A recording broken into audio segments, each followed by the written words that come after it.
وعلیکم السلام.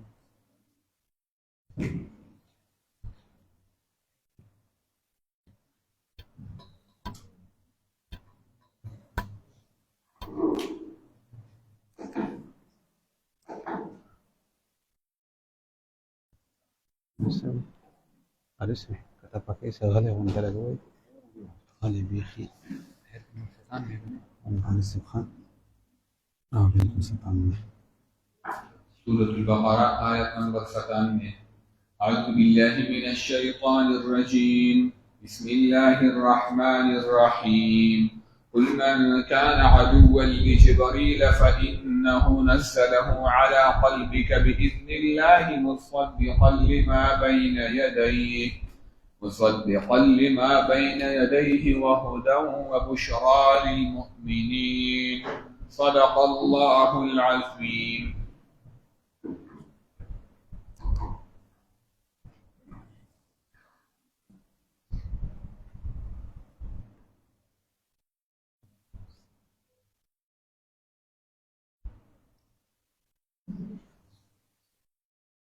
الحمد لله وحده والصلاة والسلام على من لا نبي بعد. أما بعد، قال الله تعالى في محكم كتابه: أعوذ بالله من الشيطان الرجيم. بسم الله الرحمن الرحيم. قل من كان عدوا لجبريل فإنه نزله على بني إسرائيل نور قباحتنا ذکر کړي او اصل کې دلته کې د دوی غټ قباحت دا دی چې دوی خپل وعده ماتي. نو وعده یو خدا د چې د پیغمبر علیه الصلاۃ والسلام سره یو وعده کړی و او بار بار یې کړی دی، خو چې دې کوم شان نزول دی نو دا غینه معلومیږي چې دا وعده دوی ماته کړی و. او هغه داسې و چې کله نبی علیه الصلاۃ والسلام مدینه منورې ته راغی، عبد الله بن سلام رضی الله عنه دی راغی، د يهودي او عالم او د کجورو په باغ کې نبی له صلوات و سلام تشریف فرماو. نو دی عبد الله بن سلام سره ډېر يهوديان راغله او د نبی له صلوات و سلام نه تاسو کول چې کوم مستانه اوسو تاسو نه کوو. کته موږ له دغه جوابونه راکړو نو موږ پتا باندې ایمان راوړو. نبی له صلوات و سلام وی تاسو ټول به ایمان راوړئ او موږ ټول ایمان راوړو. نو ول دوی دا خبره وکړه چې یعقوب علیه السلام په ځان باندې څه حرام کړی، نظر یې منلی و په ځان باندې څه حرام کړی.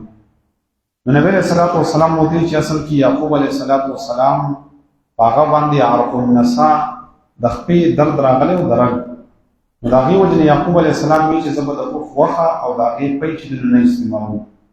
وایي زه دا خو دې خبره صحیح وکړه، دا خبر دې ټیک ده. بیا یې د نبی علیه السلام نه تپوس دا وکړو چې دا نبی آخر الزمان چې کوم دی نو دا هغه خو په حالت موږ ته بیان کړه چې هغه د کېږي نو دا هغه څه کېږي.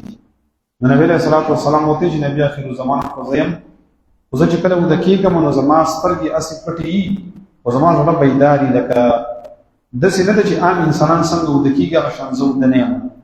وایي دا خبره دې صحیح ده.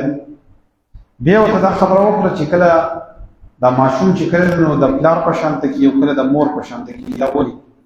نبی علیه السلام له هغې جواب ورکړو، خو بعضې خبرې نه کېږي. بیا داسې و چې دوی دا خبره وکړه، نبی علیه السلام ته بله خبره دا وکړه چې جنتیانو ته به اول په جنت کې کم خوراک میلاویږي.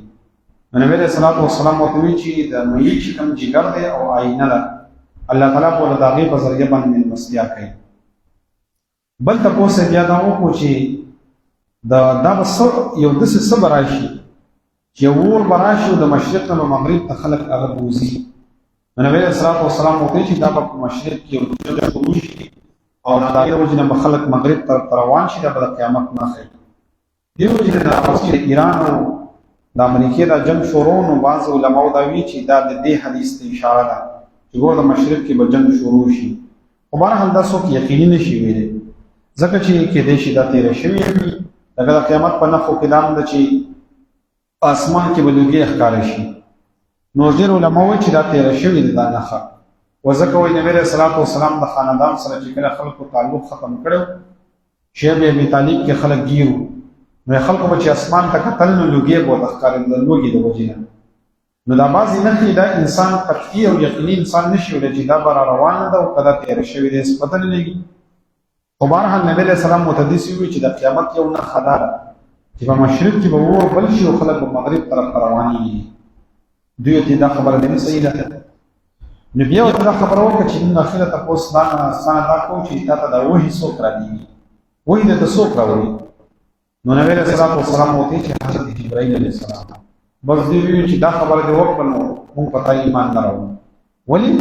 وی جبرائیل علیه السلام چې دنه خو زمونږ مشران او زمونږ خلک یې هغه هلاک کړي دي او برباد کړي دي، نو لهذا موږ په د دې سلسلې خبره د داسې فرښتې خبره نه منو او موږ هېڅ ته پاسې. نو الله تعالی چې دا آیاتونه را نازل کړه چې ګوره که څوک د جبرائیل علیه السلام سره دښمني کوي نو ګوره دا خو زما په حکم باندې نازلېږي. نو چې د جبرائیل علیه السلام سره څوک دښمني کوي دا داسې دی لکه زما سره چې دښمني کوي، او الله تعالی وایي څوک چې زما سره دښمني کوي زه به ورله عذاب ورکړم. نو عبدالله ابن السلام چې کله دا آیاتونه واورېدل نو هغه ډایرکټ ایمان راوړو. هغه پوهېدو، هغه وایي زما خو ایمان دی او که دا نور ایمان نه راوړي نه دي راوړي. نو دا هغه آیاتونه دي چې عبدالله ابن السلام رضی الله تعالی عنه د نبي علیه السلام نه تپوس کړی و او پیغمبر علیه السلام وله جوابونه ورکړي. نو دلته کې الله تعالی فرمایي چې که چا د جبرائیل علیه السلام سره دښمني وکړم دا زما دښمن دی. نو علما وایي د هغې وجه دا ده چې دا خو اصل کې په جبرائیل علیه السلام اعتراض نه دی بلکې دا خو په الله اعتراض دی چې تا دا فرښتو ولې مقرروله. او بل الله تعالی اصل کې دا وایي چې کله د جبرائیل علیه السلام په ځای باندې امام میکائیل علیه السلام را لېږلی وي نو هغه هم زما په حکم باندې نو دوی بیا دا هم دښمنان. نو ځکه الله تعالی فرمایي چې و جبریل و میکاله، څوک چې د جبرائیل علیه السلام دښمن دی او د میکائیل علیه السلام دښمن دی نو الله تعالی د ټولو کافرانو دښمن دی. الله تعالی دوی سره دښمني کوي. یو ته دا خبر معلومه شوه. بل دا ده چې دلته الله تعالی وفرمایل فإن الله عدو للکافرین، الله تعالی دښمن د کافرانو دی. علماء وایي دا خبر معلومیږي چې د الله تعالی چې کوم دوستان دي نو که په هغوی څوک اعتراض کوي نو د هغوی دفاع کول په مسلمان باندې لازم دي. لکه دلته کې جبرائیل علیه السلام د الله تعالی دوست دی نو چې دې خلکو به اعتراض وکړو نو الله تعالی جواب وکړي فإن الله عدو للکافرین. که تاسو د جبرائیل علیه السلام دښمني کوئ نو ګورئ زما ستاسو دښمني ده. مطلب یې دا دی جبرائیل علیه السلام دا هم فرشته ده چې ټولو انبیاء کرامو ته وحي شته نو ده راوړې ده او دته الله تعالی دا ذمواري سپارلې ده د الله تعالی امانتدار دی چې د الله تعالی کلام یې چې نو انبیاء کرامو ته راوړی دی رسولانو ته راوړی دی. د جبرائیل علیه السلام خپل نوم عبدالله دی او د میکائیل علیه السلام خپل نوم عبیدالله دی او دا په اسمانونو کې هم دوی په دې نوم باندې یادېږي. بیا علامه ابن الجوزي رحمه الله په دې جبرائیل کې 12 قراءات ذکر کړي دي چې جبرائیل هم ویلی شي او جبرائیل هم ویلی شي او جبرائیل هم ویلی شي. 12 قراءات دي په قرآن کې ذکر دی جبرائیل، نو جبرائیل هم مناسب دی. نو الله تعالی دلته کې د دې خلکو جواب وکړو چې ګوره که تاسو د جبرائیل علیه السلام سره دښمني ساتئ نو الله تعالی وایي زما ستاسو دښمني ده. قل ورته ووایه من کان عدوا لجبرائیل، څوک چې دښمني ساتي د جبرائیل علیه السلام سره فإنه نزله على قلبك، نو بېشکه دا قرآن نازلوي ستا په زړه باندې. نو قلبک نو علما دا معلوموي چې اصل کې مونږ وایي دماغ چې دی نو دا اصل کې مرکز دی. علما وایي چې نه دا زړه چې دی نو دا مرکز دی، دا دماغ چې دی نو دا یو واسطه ده د زړه د کنیکشن لپاره. ځکه الله تعالی وایي علی قلبک ستا په زړه باندې نازلوي بإذن الله په حکم د الله تعالی مصدقا لما بین یدیه او دا قرآن مجید تصدیق کوونکی د مخکې کتابونو وهدی وبشرا او دا قرآن مجید هدایت دی او زیری دی للمؤمنین د مؤمنانو لپاره. نو الله تعالی قرآن مجید ته زیری وي. نو علما وایي چې کوم انسان د قرآن مجید د درس سره د تعلقي، د کوم انسان د قرآن مجید د تلاوت سره تعلقي او د کوم انسان د قرآن مجید سره مینه نو یې دی په دې خبره باندې خوشحاله شي چې مؤمن دی. ځکه الله تعالی وایي بشرا دا زیری دی. نو دا زیری دی د مؤمن دپاره چې تا د قرآن مجید سره تعلق دی.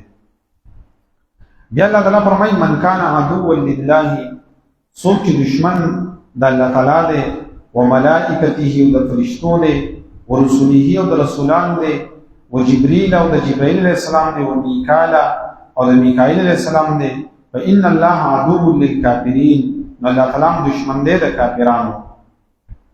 نو اوس علما وایي چې د الله تعالی دشمنی به څنګه او دغه شان ته کې د جبرائیل علیه السلام دشمنی څنګه ده، د فرشتو دشمنی څنګه ده، د رسول څنګه دشمنی ده.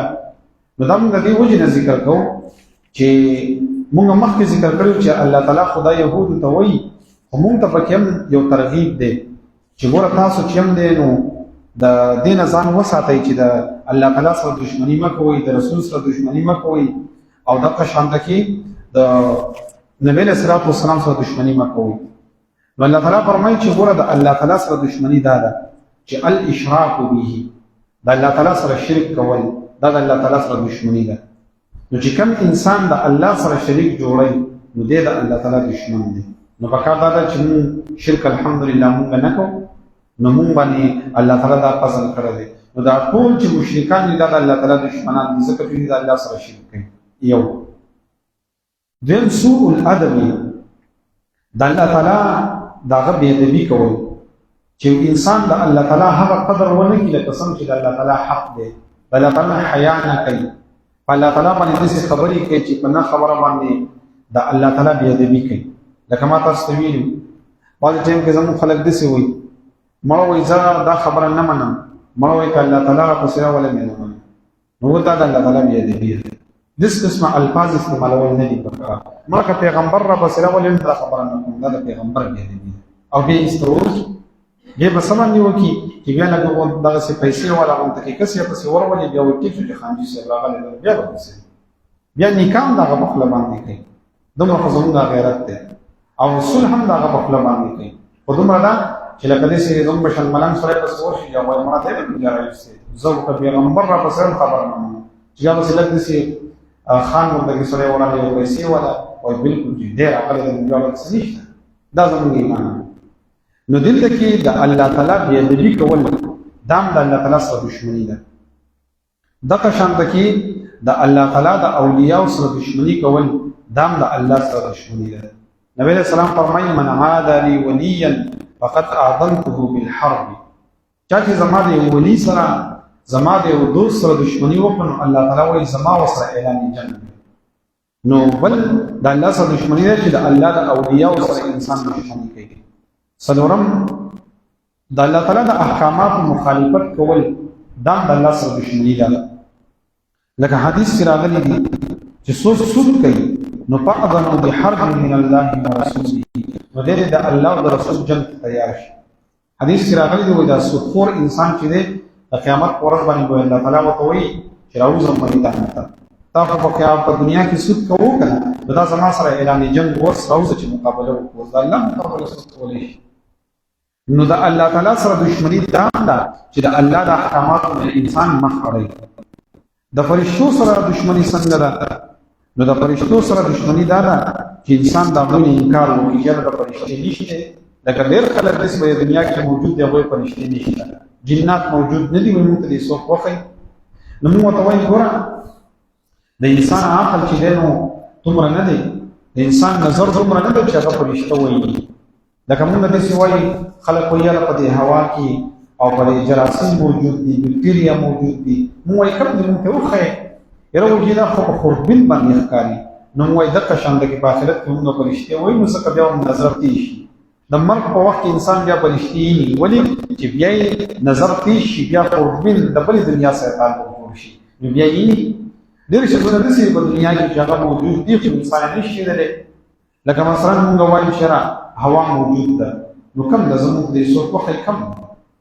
خو هوا موجود ده یاره چې بس روان وځي خلک چې دی نو ګډوډ کړي او پاڼې واړې راواړی نو بس دا هوا موجود ده. نو موجود ده احساس یې کړي. دغه شان ده کې موږ وایو د ګلاب دا ګل چې انسان بویوي نو اصل کې به دې کې اوبه موجود دي ځکه دا بوی کوي. نو کم دي اوبه دې موږ ته وښایي وایي دا د بوی په شکل کې موجود دي. موږ وایي دغه شان ده کې فرشتې موجود دي، انسان یې نه. دا مثلا په دې بجلۍ کې الکترون او پروټون پکې موجود دي، کوم دې موږ ته دې څوک وښایي. نو موږ وایو دا خو داسې نه محسوسېږي، دا خو چې ته کله لاس راوړې نو پته به ولګي چې ولې ورځئ نو بیا پته ولګي چې موجود دي پکې. نو دغه شان موږ هم وایو فرشتې موجود دي خو انسان یې لیدلی نه شي، محسوسېږي. نو دلته کې د فرشتو سره دشمني دا ده چې انسان د فرشتو د وجود نه انکار وکړي چې فرشتې موجود نه دي، موږ ورته موجود دي. دغه شانته کې د فرشتو سره حسد او بغض ساتل یا د فرشتو ته کنزل او رد کول، یا انسان داسې وي چې فرشتې د الله تعالی لوریان دي لکه مشرکانو به وي، یا د فرشتو عبادت کول دا د فرشتو سره دشمني ده. د پیغمبر سره دشمني څنګه ده؟ نو د پیغمبر سره دشمني یو دا ده چې د پیغمبر انسان انکار وکړي چې نعوذ بالله زه د پیغمبر د احکامات نه منم، زه د پیغمبر نه منم، نو دا انسان چې دی د الله او د رسول دشمن دی. دغه شان په هغوی باندې کفر کول دا هم د رسول سره دشمني ده. د هغوی د طریقو نه انکار کول چې انسان وایي چې زه د پیغمبر طریقه نه منم. ګوره موږ یو عمل کول نه دي او یو عقیده ساتل نه دي، په دې دواړو کې فرق ده. یو انسان دی مثلا هغه پیغمبر علیه السلام یو سنت طریقه باندې عمل نه کوي، نو دی ګناهګار دی، خو دی کافر نه دی، ځکه چې مني خو لکه عمل نه کوي. یو انسان داسې وایي چې زه دا طریقې در سره منم، نو بیا انسان په دې باندې د دار اسلام نه وځي. نو د هر شي خپل اصول دي، او دا ځکه وایم چې یو ځای کې په دې باندې هم جګړه شوې وه چې یو مولوي صاحب داسې ویلي چې یاره څوک دا ګیره خرۍ نو وایي دی مؤمن نه دی، ده سره وایي نکاح یې ماتېږي. وایي د هغې وجه دا چې کور د پیغمبر مخالفت یې و. موږ ورته وایو چې ګوره ساده سړي یو داسې چې انسان عمل نه کوي، یو انکار وکړي. لکه قرآن مجید کې الله تعالی فرمایي ومن لم يحكم بما انزل الله فاولئک هم الکافرون. څوک چې د الله په کتاب فیصلې نه کوي دا کافر دي. په دې مطلب دی چې څوک عقیده نه ساتي. نور که وګورئ نو بیا خو په دې اعتبار سره ټول پاکستان هندوستان کافر دی، ځکه څوک پرې فیصلې کوي. خو مطلب دا دی چې عقیده خو زموږ شته چې دا الله کتاب دی، خو عمل ما به خبر به تاسو پوه شئ. عمل کول جدا خبره ده، عقیده سره نه ساتل جدا خبره ده. نو دې مطلب دا شو. دغه شانته کې د پیغمبر دشمني دا ده چې څوک د پیغمبر د قتل اراده وکړي، لکه یهودیانو څو ځله د پیغمبر علیه السلام د شهید کولو اراده کړې وه، یا د هغوی د راوړل شوي شریعت نه هغه انکار وکړي، یا چې دی نو د پیغمبر د شریعت پسې مسخرې شروع کړي، نو دا ټولې د پیغمبر سره چې دی نو هغه دشمني ده. یا پیغمبر له داسې درجه ورکول چې د الله سره شریک کړي، چې د الله تعالی چې کوم شان دی نو هغه شان پیغمبر له ورکړي، نو دا هم د پیغمبر سره دشمني ده. نو الله تعالی فرمایي چې ګوره من کان عدوا لله، څوک چې دشمن د الله تعالی و ملائکته د فرشتو دی، و رسوله د پیغمبرانو دی، و جبریل او د جبرائیل علیه السلام دی، و میکائیل او د میکائیل علیه السلام دی، فإن الله عدو للکافرین، نو الله د کافرانو دشمن دی. بیا الله تعالی فرمایي ولقد انزلنا الیک آیات بینات، موږ نازل کړي تا ته واضح دلایل.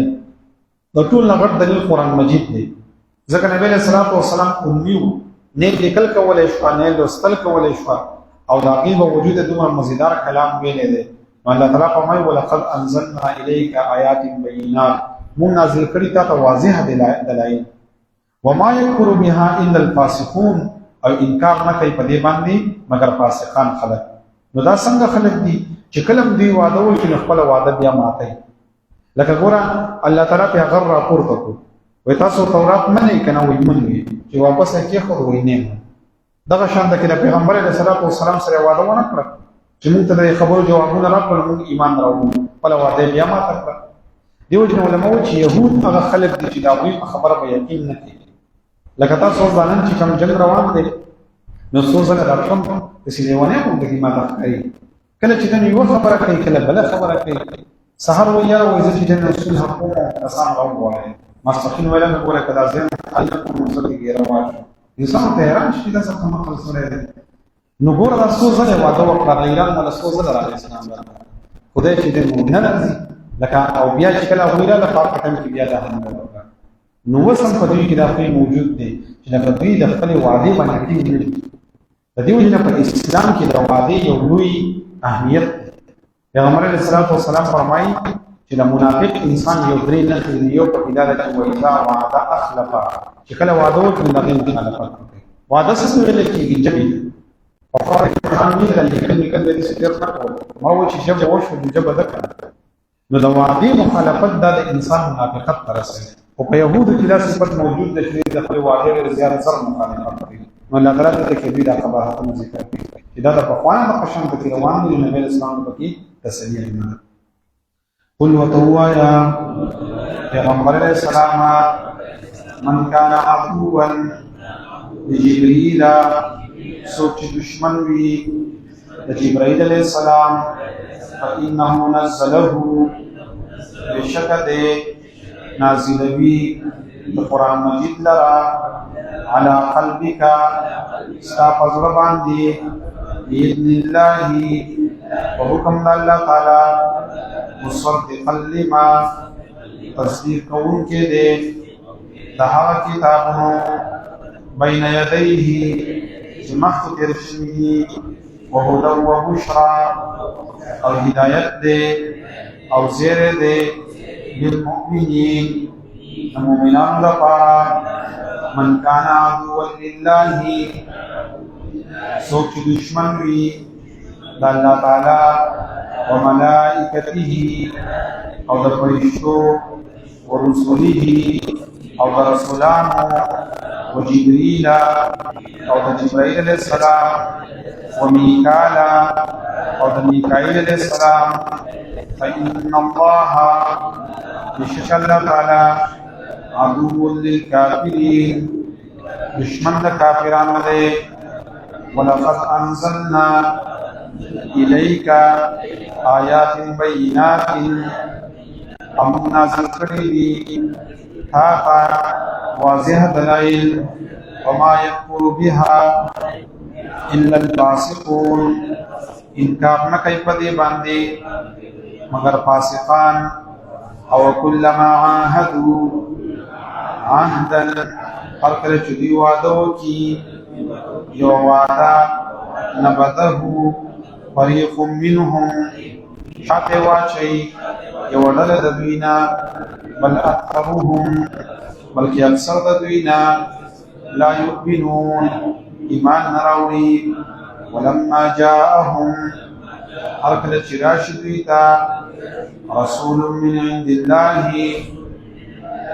رسول ته طرف الله مصدق لما چې تصدیق کوونکی وي د هغه کتاب معهم چې د دوی سره دی نبذ فريق من الذين